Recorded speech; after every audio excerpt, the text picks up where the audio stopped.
Hello everyone, welcome to our channel The Success Master. So friends, আজকে আমি তোমাদের জন্য এসএসসি প্যাডাগজি থেকে ইম্পর্ট্যান্ট একটা ক্লাস নিয়ে এসেছি আর আজকে হলো ক্লাস নাম্বার 19। তার আগে আরও 18টা ক্লাস করিয়েছি যেগুলি তোমরা আমাদের এই চ্যানেল দ্য সাকসেস মাস্টার প্লেলিস্টের মধ্যে পেয়ে যাবে। তো আজকে 19 নাম্বার ক্লাসের মধ্যে আমরা ইম্পর্ট্যান্ট 30 এমসিকিউস নিয়ে আমরা আলোচনা করব। তো ক্লাসটা শুরু করার আগে তোমাদের জন্য ছোট্ট একটা ইনফরমেশন, সেটা হলো তোমরা জানো আমাদের কোচিং সেন্টার দ্য সাকসেস মাস্টারে নোটস অ্যাভেলেবেল রয়েছে, টেট 1, টেট 2 এবং এসটিজিটি নোটসও অ্যাভেলেবেল রয়েছে। তো তোমরা যদি সেই নোটসটা নিতে চাও তাহলে তোমরা স্ক্রিনে দেওয়া নাম্বারে যোগাযোগ করে চলে আসতে পারো আমাদের কোচিং সেন্টার দ্য সাকসেস মাস্টারে। সেখানে এসে তোমরা নোটসটা দেখতে পারো, যদি দেখে ভালো লাগে তবেই তোমরা নোটসটা নিতে পারো। তবে নোটের সাথেই কিন্তু তোমরা পেয়ে যাবে স্পেশাল মক টেস্ট। মক টেস্টের জন্য আলাদা পেমেন্ট করতে লাগবে না, সম্পূর্ণটা তোমরা নোটের সাথেই কিন্তু পেয়ে যাবে। আর যদি চাও যে অফলাইন ক্লাস করবে সেটাও করতে পারো, আমাদের এখানে ট্যাটের জন্য অফলাইন ক্লাসও হয়ে থাকে। তো অফলাইন ক্লাস করতে চাইলেও তোমরা স্ক্রিনে দেওয়া নাম্বারে যোগাযোগ করতে পারো। এখন তাহলে দেরি না করে আজকের ইম্পর্টেন্ট ক্লাসটা আমি শুরু করছি। তো প্রথমে 1 নম্বর যে এমসিকিউতে রয়েছে সেটা হলো ব্লু প্রিন্টের মাত্রাগুলি হলো। ব্লু প্রিন্টের যে মাত্রাগুলি হলো সেটা কি হবে, কি কি রয়েছে? শিখন উদ্দেশ্য বলি, কারেক্ট। ব্লু প্রিন্টের একটা মাত্রা হলো শিখনের যে উদ্দেশ্য বলি, যে ব্লু প্রিন্টের মধ্যে থাকে যে শিখনে কি উদ্দেশ্য রয়েছে সেগুলি থাকে। বিষয়সূচি থাকে, যে বিষয়টা রয়েছে সেই বিষয়সূচিটা থাকে। দেন প্রশ্নের প্রকৃতি, যে প্রশ্নটা কীরকম হবে সেই প্রশ্নের প্রকৃতিটাও কিন্তু থাকে। তো এই সবগুলি হলো ব্লু প্রিন্টের মাত্রা। তো এখানে কি হবে? অপশান নাম্বার ডি, উপরে সবগুলি হবে এখানে কারেক্ট আনসার। নেক্সট হলো 2 নম্বর পদ বিশ্লেষণ হলো। পদ বিশ্লেষণটা কি? তো এখানে কারেক্ট আনসারটা কি হবে? কারেক্ট আনসারটা এখানে হবে যে অপশান নাম্বার 4, পদের কাঠিন্য মান, পার্থক্য নির্ণয়ের ক্ষমতা ও বিকল্প উত্তরগুলি প্রকৃতি বিচার করা। তো এটা হলো পদ বিশ্লেষণ। ওকে, অপশান নাম্বার ডি। নেক্সট 3 নম্বরে রয়েছে পদের কাঠিন্যমানের সঙ্গে পার্থক্য নির্ণয়ের ক্ষমতা সম্পর্ক। যে পদের যে কাঠিন্যমান রয়েছে সেটার সঙ্গে পার্থক্য নির্ণয়ের যে ক্ষমতাটা সেই সম্পর্কটা কোনটা? তো এখান থেকে কোনটা কারেক্ট আনসার হবে? তো এখানে কারেক্ট আনসারটা কি হবে? পদের কাঠিন্যমানের সঙ্গে পার্থক্য নির্ণয়ের ক্ষমতাটা সম্পর্ক আছে। যে পদের যে কাঠিন্যমান রয়েছে সেটার সঙ্গে পার্থক্য নির্ণয়ের যে ক্ষমতাটা সেটা সম্পর্কটা আছে। ওকে, সো অপশান নাম্বার এ হবে এটা কারেক্ট আনসার। নেক্সট হলো 4 নম্বর অভিক্ষার নির্ভরযোগ্যতা বলতে বোঝায়। অভিক্ষার যে নির্ভরযোগ্যতাটা বলতে কি বোঝায়? তো এখানে কারেক্ট আনসার হবে উপরে সবগুলি। কি কি রয়েছে? অভিক্ষার দ্বারা পরিমাপের স্থায়িত্ব, অভিক্ষা পরিমাপের ভবিষ্যদ্বাণীর সামর্থ্য, অভিক্ষার অন্তর্ভুক্ত পদগুলির বৈচিত্র্য। এই সবগুলি হলো অভিক্ষার নির্ভরযোগ্যতা। সো অপশান নাম্বার ডি হবে এই কোশ্চেনের কারেক্ট আনসার। নেক্সট 5 নম্বরে অভিক্ষার যথার্থতা বলতে বোঝায়। অভিক্ষার যে যথার্থতা সেটা বলতে কি বোঝায়? সেটা এখানে কারেক্ট আনসারটা হবে অভিক্ষার উদ্দেশ্য অনুযায়ী অভিক্ষাটি কার্যকারী কিনা। যে অভিক্ষার যথার্থতা তখনই বোঝায় যখন যে অভিক্ষার যে উদ্দেশ্য রয়েছে সেই উদ্দেশ্য অনুযায়ী অভিক্ষাটি কার্যকর হচ্ছে কিনা সেটা দেখা, সেটা দেখা যে ভালোভাবে কার্যকর হচ্ছে কিনা। যে একটা অভিক্ষা রয়েছে সেই উদ্দেশ্যটা, ধরুন ফর এক্সাম্পল একটা পরীক্ষা রয়েছে, সেই পরীক্ষাটা কেন নেওয়া হচ্ছে, সেই পরীক্ষাটা কেন নেওয়া হচ্ছে বা তার যে কার্যকারিতা, নিলে যে ইম্পর্টেন্সটা, যে কার্যকারিতাটা সেটা ভালোভাবে ফাংশন হচ্ছে কিনা, কার্যকর হচ্ছে কিনা সেটা দেখাই হলো কি অভিক্ষার যে যথার্থতা। ওকে, সো অপশন নাম্বার এ হবে এটা কারেক্ট আনসার। নেক্সট 6 নম্বর অভিক্ষার যথার্থতা হলো, এখানে কারেক্ট আনসার কি হবে? অভিক্ষা যথার্থ হলো অবশ্যই নির্ভরযোগ্য হবে। যে অভিক্ষার যে যথার্থ হলে অবশ্যই নির্ভরযোগ্য হবে। অভিক্ষাটা যদি যথার্থ হয়, ঠিক আছে, অভিক্ষাটা যথার্থ হয় তাহলে অবশ্যই সেটা নির্ভরযোগ্য হবে। So option number C.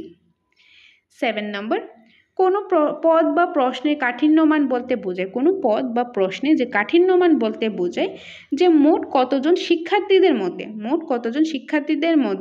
কতজন সঠিক উত্তর দিয়েছে তা অনুপাত করা। যে মোট কতজন শিক্ষার্থীদের মধ্যে কতজন সঠিক উত্তর দিয়েছে তা অনুপাত করা।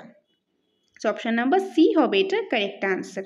মোট কতজন শিক্ষার্থীর মধ্যে যে কতজন সঠিক উত্তর দিয়েছে তার যে অনুপাত করা সেটাই হলো কারেক্ট আনসার। নেক্সট হলো 8 নম্বর একটি উত্তম পদ বা প্রশ্নের কাঠিন্যমান এবং পার্থক্য নির্ণয়ের ক্ষমতা যথাক্রমে কত থেকে কত হওয়া উচিত। তো এটা হবে 50 থেকে 60 মধ্যে হওয়া 60-এর মধ্যে হওয়া উচিত। Option number B. নেক্সট 9 নম্বর, মূল্যায়ন একটি প্রক্রিয়া। মূল্যায়নটা কি? মূল্যায়নটা হলো একটি প্রক্রিয়া যা শিক্ষার লক্ষ্যের সঠিকতা যাচাই করা যায়। 2 নম্বর, শিক্ষার্থী অভিজ্ঞতা মানসিকতা বিচার করা যায়। 3 নম্বর, পরিমাপ পদ্ধতিগুলির উপযুক্ত বিচার করা যায়। মূল্যায়ন সম্পর্কে এই মন্তব্যগুলি কোন কমিশনে বা কিসের এগুলি? এই যে মন্তব্যগুলি রয়েছে এটা হলো যে কোঠারি কমিশন। মন্তব্যটি কিসের? কোঠারি কমিশনে। কোঠারি কমিশনে এই মন্তব্যটি দিয়েছিলেন। কি নিয়ে? মূল্যায়ন একটি প্রক্রিয়া সেটা নিয়ে। Option number B. নেক্সট 10 নম্বর, মূল্যায়নের সংজ্ঞাকে 4টি উপাদানে ব্যাখ্যা করা যায়। যেমন 1 নম্বর, ধারাবাহিক ও পরিকল্পিতভাবে সঠিক তথ্য সংগ্রহ করা। 2 নম্বর, তথ্যগুলিকে সঠিক ব্যাখ্যা করা। 3 নম্বর, লক্ষ্য বিচার করা। 4 নম্বর, কাজে প্রয়োগ করা। যে মূল্যায়নের সংজ্ঞাকে কয়টি ভাগে ভাগ করা যায়? কয়টি উপাদান? 4টি উপাদান রয়েছে। সেই 4টি উপাদান ব্যাখ্যা করা যায়। প্রথম রয়েছে যে ধারাবাহিকভাবে বা পরিকল্পিতভাবে, যে আগে থেকে প্ল্যান করা হলো, সিকোয়েন্সে একটা তথ্য সংগ্রহ করা। সেই তথ্যগুলি সংগ্রহ করার পর সেগুলিকে সঠিকভাবে ব্যাখ্যা করা। সেগুলি সঠিকভাবে ব্যাখ্যা করার পর তার যে লক্ষ্য রয়েছে, তার কী উদ্দেশ্য, এগুলি শিখলে এগুলি জানলে কি হবে, সেই লক্ষ্যটা বিচার করা এবং লাস্টে সেটা কাজের মধ্যে প্রয়োগ করা, সেটা নিয়ে কাজের মধ্যে প্রয়োগ করা। এই 4টা উপাদানে মূল্যায়নকে ব্যাখ্যা করা হয়েছে। তো এই যে মূল্যায়ন সম্পর্কিত উপযুক্ত বক্তব্যগুলি রয়েছে সেটা কে করেছেন? এই যে বক্তব্যগুলি রয়েছে মূল্যায়ন সম্পর্কে, সেগুলি কে দিয়েছেন? তো সেগুলি কে দিয়েছেন? সিই বেবি দিয়েছেন। Option number C. সিই বেবি এই মূল্যায়ন সম্পর্কে 4টি উপাদান দিয়েছেন। নেক্সট 11 নম্বর, ব্যক্তি এবং সমাজ বা উভয়ের বিচারে যা ভালো বা বাঞ্ছনীয় মূল্যায়ন তাই বিচার করে। মূল্যায়ন এই ব্যাখ্যাটি সঠিক অর্থ হলো যে এই যে ব্যক্তি এবং সমাজ বা উভয়ের যে বিচারে যা ভালো বা বাঞ্ছনীয় মূল্যায়ন তাই বিচার করে। এই মূল্যায়নে যে এগুলি, এটা হলো একটা মূল্যায়ন। এই যে মূল্যায়নে এই ব্যাখ্যাটা দিয়েছে, ব্যাখ্যার যে সঠিক অর্থটা, তার যে মিনিংটা, সেই মিনিংটা কি? সেই মিনিংটা এখানে হবে মূল্যায়ন ব্যক্তি ও সমাজের উভয় পক্ষে উত্তম দিক বিচার করেন। মূল্যায়নটা কি করে? মূল্যায়ন ব্যক্তি, যে একজন ব্যক্তির এবং সমাজের উভয় পক্ষের দুই দিক থেকেই কি করে, দুই পক্ষ থেকে উত্তম বিচার দিক কিনা, মানে সেই দুই দিক থেকে যে বিচারটা সেটা উত্তম কিনা, সঠিক কিনা, ভালো কিনা, প্রপার কিনা, সেটা বিবেচনা করে। তো অপশন নাম্বার সি হলো এটা কারেক্ট আনসার। নেক্সট হলো 12 নাম্বার, মূল্যায়নের কৌশলগুলিকে কয় ভাগে ভাগ করা যায়? মূল্যায়নের যে কৌশল রয়েছে সেগুলিকে 4 ভাগে ভাগ করা যায়। কয় ভাগে? 4 ভাগে। Option number B. Okay, next 13, রচনাত্মক প্রশ্ন, সংক্ষিপ্ত উত্তরধর্মী প্রশ্ন, অতি সংক্ষিপ্তধর্মী প্রশ্ন কিভাবে ব্যাখ্যা করা হয়? কারেক্ট আনসারটা হবে প্রশ্নে উল্লেখিত মোট শব্দ ব্যবহারের ভিত্তিতে। যে প্রশ্নের মধ্যে যে উল্লেখিত মোট শব্দ থাকে সেগুলি ব্যবহারের ভিত্তিতে যে কোনটা রচনাত্মক প্রশ্ন, কোনটা সংক্ষিপ্ত উত্তরধর্মী প্রশ্ন, কোনটা অতি সংক্ষিপ্ত উত্তরধর্মী প্রশ্ন, সেটা ব্যাখ্যা করা যায় প্রশ্নে উল্লেখিত মোট শব্দের ভিত্তিতে, শব্দ ব্যবহারের ভিত্তিতে। যেরকম রচনাত্মক প্রশ্নের মধ্যে শব্দের ব্যবহারটা বেশি হবে, অতি সংক্ষিপ্ত উত্তরের মধ্যে কিছু কম হবে, সংক্ষিপ্ত থেকে অতি সংক্ষিপ্তের মধ্যে আরও কিছু কম হবে। তো সেটা শব্দ ব্যবহারের ভিত্তির মধ্যে যে মোট কত শব্দটা কত ব্যবহার করা হচ্ছে বা মোট যে কত ওয়ার্ড লিমিট রয়েছে সেই ওয়ার্ডটা ইউজ করা যায়, সেটার ভিত্তিতে আমরা ব্যাখ্যা করতে পারি কোনটা রচনাত্মক, কোনটা সংক্ষিপ্ত উত্তরধর্মী প্রশ্ন, কোনটা অতি সংক্ষিপ্ত উত্তরধর্মী প্রশ্ন। সো এখানে হবে অপশন নাম্বার বি। ওকে, তো অনেকেই আবার বলেন যে এই যে আমরা ক্লাসগুলি করাচ্ছি, এই ক্লাসগুলি, এই এমসিকিউসগুলি, এই কনসেপ্টগুলি নোটের মধ্যে থাকবে কিনা? আমাদের নোটের মধ্যে ইউটিউবে যেগুলি দেখতে পাচ্ছেন এগুলি তো আছেই, এগুলি ছাড়াও কিন্তু আরও অনেক কিছুই আছে। ইউটিউবে তো সবটা দেওয়া পসিবল হয় না, যতটুকু সম্ভব আমরা নিয়ে আসার চেষ্টা করি, বাকিটা আমাদের নোটসের মধ্যে রয়েছে। তো কেউ নোটস নিতে চাইলে স্ক্রিনে দেওয়া নাম্বারে যোগাযোগ করতে পারেন। ট্যাট 1, ট্যাট 2 STGT সম্পূর্ণ নোটসে কিন্তু অ্যাভেলেবেল রয়েছে। ট্যাট 2 বেঙ্গলি ভার্সন, ইংলিশ ভার্সন দুটোই রয়েছে। আর যারা আর্টসের আছে আর্টসের নিতে পারেন, সায়েন্সের চাইলে সায়েন্সেও নিতে পারেন। বেঙ্গলি এবং ককবরক দুটোই অ্যাভেলেবেল রয়েছে। ওকে, সো যে নোটসটা নেন কিংবা এডমিশন নিতে চান, অফলাইন ক্লাস করতে চান, তাহলে স্ক্রিনে দেওয়ার নাম্বারে যোগাযোগ করতে পারেন। নেক্সট হলো 14 নাম্বার, রচনাত্মক পরীক্ষায় নিচে কোনটা দেওয়ার সুযোগ থাকে বা কি দেখা যায়? তো এখানে কারেক্ট আনসারটা হবে উপরে সবগুলি। কি কি? প্রশ্নের উত্তরে আংশিক নম্বরদানের সুযোগ থাকে, সম্ভাব্য প্রশ্নের ধারণা করা যায়, বিকল্প প্রশ্নগুলি কাঠিন্য মানের পার্থক্য দেখা যায়। যে রচনাত্মক পরীক্ষার মধ্যে যে রচনাত্মক যেরকম ধরলাম যে বড় কোশ্চেনগুলি যেগুলো রয়েছে 8 মার্কস 10 মার্কস 6 মার্কস যে বড় কোশ্চেনগুলি, সেগুলির মধ্যে যে একটা প্রশ্ন আসলো সে উত্তরটা যে স্টুডেন্টরা লিখলো, সেটার মধ্যে যে আংশিকভাবে পার্ট আমরা নাম্বার দিতে পারি। যেরকম থাকলো যে 10 মার্কস একটা 3+7 থাকলো, বা এখানে 4+6 থাকলো, এরকম পার্টে নাম্বার দেওয়ার সুযোগ থাকে। তারপর সম্ভাব্য প্রশ্ন, যে আমরা প্রশ্নটা ধারণা করতে পারি, যে একটা চ্যাপ্টার থেকে যে এরকম অনেক সময় বোর্ড এক্সামে এরকম হয়েছিল যে এখন এই চ্যাপ্টারটা থেকে এই কোশ্চেনটা এসেছে, তো নেক্সট টাইম এটা থেকে আসবে না আরেকটা থেকে আসবে, তো এরকম আমরা একটা আইডিয়া করতে পারি। যেরকম কলেজের মধ্যে কিন্তু এরকম হয়, প্রিভিয়াস ইয়ার যে কোশ্চেনগুলো এসেছে এগুলি বাদ দিয়ে বাকিগুলি পড়লাম, তো এরকম আইডিয়া করা যায় কীরকম কোশ্চেন আসতে পারে। তো রচনাত্মক পরীক্ষার মধ্যে কোশ্চেনের মধ্যে আমরা এই আইডিয়াটা করতে পারি। বিকল্প প্রশ্নগুলি কাঠিন্য মানে পার্থক্য দেখা যায়। তো এই সবগুলি হলো রচনাত্মক পরীক্ষার যে বৈশিষ্ট্য আমরা বলতে পারি। সো অপশান নাম্বার ডি উপরের সবগুলি। নেক্সট 15, নিম্নে উল্লেখিত প্রশ্নগুলির সুবিধার মধ্যে কোনটি সর্বোত্তম। নিম্নে এই যে নিচে 4টা অপশান থেকে প্রশ্নগুলির মধ্যে কিছু সুবিধা রয়েছে, তার মধ্যে কোনটা সর্বোত্তম, কোনটা এখানে বেস্ট হবে আমরা বলতে পারি। তো এখানে হবে একই সঙ্গে বহু ব্যক্তির উপর প্রয়োগ করা যায়। একই সঙ্গে যে বহু ব্যক্তির উপর কি করা যায়, প্রয়োগ করা যায়। নেক্সট রয়েছে 16, কোন ধরনের যথার্থতা সহজতম ভাবে নির্ণয় করা যায়। যে কোন ধরনের যথার্থতা যেটা সহজতম ভাবে নির্ণয় করা যায়। তো এখানে কারেক্ট অ্যান্সারটা হবে এই যে আপাত বা ফেস যথার্থতা, আপাত বা ফেস যথার্থতা, অপশান নাম্বার বি। 17, প্রশ্নগুলি কোন প্রশ্নের উত্তরের ক্ষেত্রে উত্তরদাতাকে যদি উত্তরের ক্ষেত্রে সম্পূর্ণ স্বাধীনতা দেওয়া হয় তাকে বলা হয়। যে কোনো একটা প্রশ্নগুলির মধ্যে একটা ধরো একটা প্রশ্ন থাকলো, সে পরীক্ষার মধ্যে গিয়ে কোন পার্টটার মধ্যে কোন প্রশ্নের মধ্যে যে উত্তরদাতাকে যে আনসার করবে, যে পরীক্ষার্থী থাকবে তাদেরকে সম্পূর্ণভাবে একদম স্বাধীনতা দেওয়া হলো, তাকে কি বলা হয়, তাকে বলা হয় বিশ্লেষণমূলক প্রশ্ন। বিশ্লেষণমূলক যে প্রশ্ন রয়েছে এটা এক ধরনের প্রশ্ন, এই প্রশ্নের মধ্যে যে উত্তরদাতাকে সম্পূর্ণভাবে স্বাধীনতা দেওয়া হয়। সো অপশান নাম্বার বি হবে এটার কারেক্ট আনসার। নেক্সট আছে 18 নম্বর। 18 নম্বরে রয়েছে প্রশ্নাবলী কোনো প্রশ্নের উত্তরের ক্ষেত্রে উত্তরদাতাকে যদি একটি বা দুটি শব্দে চিহ্ন ব্যবহার করা প্রয়োজন হয় তাকে বলা হয়। যে কোনো প্রশ্নগুলির মধ্যে যে প্রশ্নের মধ্যে যে উত্তরদাতা যারা রয়েছে, যারা আনসার করবে, তাদেরকে একটা বা কোনো একটি বা দুইটি শব্দ মধ্যে টিক করা হলো বা কোনো চিহ্ন ব্যবহার করা প্রয়োজন হয় তাকে কি বলা হয়, সেটাকে কোন ধরনের প্রশ্ন বলা হয়। যেটা আমাদের স্বাধীনতা দেওয়া হয় না, যে অপশান থেকে একটা হবে বা টিক মার্ক করা হলো, সেটাকে বলা হয় বদ্ধ প্রশ্ন। বদ্ধ প্রশ্নের মধ্যে কোনো স্বাধীনতা থাকে না, যেটা অপশান থাকে সেটার থেকে আনসার করতে লাগে, বা যেটা কোনো একটা টিক মার্ক করা হয়, কোনো একটা চিহ্ন ব্যবহার করলাম, তো সেটা হলো বদ্ধ প্রশ্ন, অপশান নাম্বার বি। নেক্সট রয়েছে 19, কোন ধরনের ক্ষমতা ভবিষ্যতের কথা বলে। এখান থেকে কোন ধরনের ক্ষমতাটা কিসের কথা বলে, ভবিষ্যতের কথা বলে। তো এখানে হবে প্রবণতা। প্রবণতা কিসের কথা বলে, ভবিষ্যতের কথা বলে। 20, প্রবণতা। প্রবণতাটা কি, প্রবণতা যেটা রয়েছে সেটা অতীতে নাকি ভবিষ্যতে না বর্তমানের কথা বলে, নাকি অতীত বর্তমান ভবিষ্যৎ সকলের কথাই বলে। তো এখানে হবে ভবিষ্যতের কথা বলে, যেটা আগেরটার মধ্যে দেখেছিলাম, জাস্ট কোশ্চেনটা একটু ঘুরিয়ে দেওয়া হলো। আগেরটা বলা হয়েছে ভবিষ্যতের কথা বলা প্রবণতা, এখানে প্রবণতা হলো ভবিষ্যতের কথা বলা, option number B. Next 21, motor dexterity test. Motor dexterity যে অভিক্ষা বা টেস্ট, এটা কী ধরনের ক্ষমতা পরিমাপ করে, কী ধরনের ক্ষমতা এটা পরিমাপ করে, তো এটা হলো যে প্রবণতা, প্রবণতা, অপশান নাম্বার সি। নেক্সট হলো 22, পার্থক্যমূলক প্রবণতা অভিক্ষাগুচ্ছে মোট কয়টি অভিকাংশ আছে।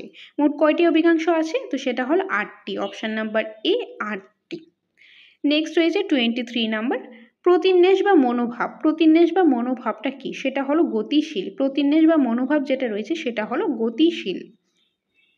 24, প্রতিন্যাস শেখনের জন্য প্রয়োজন হলো, প্রতিন্যাস শেখনের যে প্রয়োজনটা সেই প্রয়োজনটা কি, প্রাচীন অনুবর্তন, প্রাচীন অনুবর্তন, অপশান নাম্বার সি। 25, মনোভাব পরিমাপের বিবৃতিগুলি স্কোর মান নির্ণয়ের জন্য কে অজাইভের সাহায্য নিয়েছেন। কে নিয়েছেন, এটা হবে থার্স্টোন, থার্স্টোন, অপশান নাম্বার বি, থার্স্টোন। 26, প্রশ্নাবলী ব্যবহারের অসুবিধা। তো এখান থেকে কোনটা কারেক্ট অ্যান্সার হবে, প্রশ্নাবলী ব্যবহারের যে অসুবিধাটা। তো এখানে হবে উপরে সবগুলি। কি কি রয়েছে, অনেক সময় উত্তরদাতা কোনো প্রশ্ন এড়িয়ে চলে বা সঠিক উত্তর দেয় না, বিশেষ করে সেগুলি তার পক্ষে ক্ষতিকর বলে মনে করে। উত্তর দেওয়ার সময় আবেগ পরিবর্তন লক্ষ্য করা যায় না, যা ব্যক্তির সার্বিক মূল্যায়নের জন্য বিশেষ প্রয়োজন। অনেক সময় প্রশ্ন বোঝার অসুবিধা হয়। এই সবগুলি হলো প্রশ্নগুলি ব্যবহারের যে অসুবিধাগুলি। তো এখানে কি হবে? অপশান নাম্বার ডি, উপরে সবগুলি। 27, মূল্যায়নে কৌশল হিসাবে সাক্ষাৎকার বলতে বোঝায়। মূল্যায়নে কৌশল হিসাবে সাক্ষাৎকার বলতে এখানে বোঝায় যেখানে কি হবে, এই যে সাক্ষাৎকারক এবং সাক্ষাৎকারীর মুখোমুখি অবস্থান, সাক্ষাৎকারকে নেতৃত্বে উভয়মুখী যোগাযোগ এবং পাশাপাশি সাক্ষাৎকারী বাচনভঙ্গি, আবেগ, ভীতিভাব ইত্যাদি পর্যবেক্ষণ করে মানসিক গঠন সম্পর্কে ধারণা করা। তো অপশান নাম্বার ডি হবে এটা কারেক্ট অ্যান্সার। নেক্সট রয়েছে 28 নম্বর, নিম্নে উল্লেখিত সাক্ষাৎকারের সুবিধাগুলির মধ্যে কোনটি সর্বাপেক্ষা গুরুত্বপূর্ণ? এখানে কারেক্ট আনসারটা হবে সাক্ষাৎকারক এবং সাক্ষাৎকারীর মধ্যে সুসম্পর্ক গড়ে ওঠার ফলে মুক্ত মনে পরস্পর আলোচনা করার সুযোগ আছে। তো অপশান নাম্বার বি হবে এটার কারেক্ট আনসার। নেক্সট রয়েছে 29 নম্বর, সাক্ষাৎকার ও কৌশলের সীমাবদ্ধতা হলো, সাক্ষাৎকারের যে কৌশল রয়েছে তার সীমাবদ্ধতা এখানে কোনটা?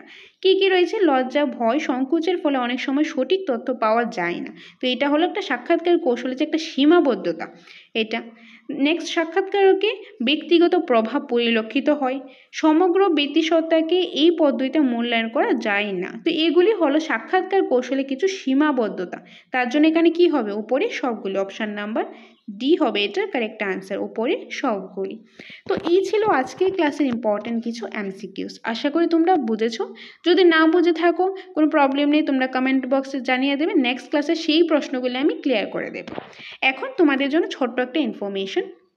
তোমরা তো জানো আমাদের কোচিং সেন্টার দ্য সাকসেস মাস্টারে টেট 1, টেট 2 এবং এসটিজিটি নোটস অ্যাভেলেবেল রয়েছে। আর সেই নোটের সাথে থাকছে মক টেস্ট। তো তোমরা যারাই নোটস নিতে চাও তোমরা স্ক্রিনে দেওয়া নাম্বারে যোগাযোগ করে এসে নোটসটা নিতে পারো এবং সেই সাথে পেয়ে যাবে তোমরা মক টেস্ট। তো টেট 1 নোটের প্রাইসটা হলো 3000 টাকা। আর টেট 2 মধ্যে আমাদের কাছে আবার বেঙ্গলি ভার্সন আর ইংলিশ ভার্সন দুটোই আছে। তো বেঙ্গলি ভার্সন নিতে চাইলে বেঙ্গলি ভার্সন নিতে চাও, ইংলিশ ভার্সন নিতে চাইলে ইংলিশ ভার্সনও নিতে পারো। বেঙ্গলি ভার্সনটা হলো 3000, ইংলিশ ভার্সনটা হলো 4000। আর এসটিজিটি নোটের প্রাইসটা হলো 3500 টাকা। আর যদি কম্বাইন নোটস নাও, ধরো টেট 1 এন্ড টেট 2 নেবে, সেই ক্ষেত্রে ডিসকাউন্ট রয়েছে। টেট 2 এন্ড এসটিজিটি নেবে, সেই ক্ষেত্রেও কিন্তু অনেকটাই ডিসকাউন্ট রয়েছে। তো তোমরা যে নোটসটাই নাও না কেন সেই নোটের সাথে পেয়ে যাবে স্পেশাল মক টেস্ট। আর যদি চাও তোমরা এডমিশন নেবে, অফলাইন ক্লাস করবে, সেটাও নিতে পারো। সেই প্রসেসটা হলো 5000 টাকা এডমিশন ফিস, আর মান্থলি ফিসটা হলো 500 টাকা।